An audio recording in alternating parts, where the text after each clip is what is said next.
యుఎస్లో ఉద్యోగాలను తీసేస్తున్నారు. మళ్ళీ రెసెషన్ ఛాయలు కనిపిస్తున్నాయా? ఫైనాన్షియల్ అలాగే టెక్నాలజీ సెక్టార్లోనే ఎక్కువగా జాబ్స్ కట్ ఆఫ్స్ జరుగుతున్నాయి. గత 2 ఏళ్ల నుండి ఒకసారి మనం గమనిస్తే టాప్ 5 కంపెనీస్ ఏవైతే ఉన్నాయో అవి ఎన్ని ఉద్యోగాలు తీసేశాయో ఆ లిస్ట్ చూద్దాం. అమెజాన్ 28,363 మందిని ఉద్యోగాల నుండి తొలగించింది. యాపిల్ 100 మందిని తొలగించింది. గూగుల్ 12,060 మందిని తొలగించింది.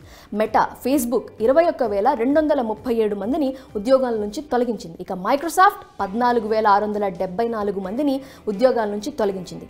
2024 సంవత్సరంలో ఈ జనవరి లాస్ట్ మంత్లో 45,000 మంది తమ ఉద్యోగాల్ని కోల్పోయారు.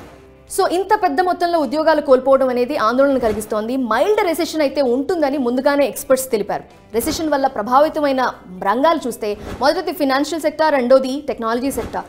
అయితే ఈ సెక్టార్స్ చెప్తున్న విషయం ఏంటంటే ఎందుకు ఉద్యోగాల నుంచి తొలగిస్తున్నామని వాళ్ళ రీజన్స్ ఏంటంటే మొదటిది రీస్ట్రక్చరింగ్ చేస్తున్నాము, లేదా మేము క్లోజ్ చేసేస్తున్నాం మా యూనిట్స్ని, మా కంపెనీస్ని అని.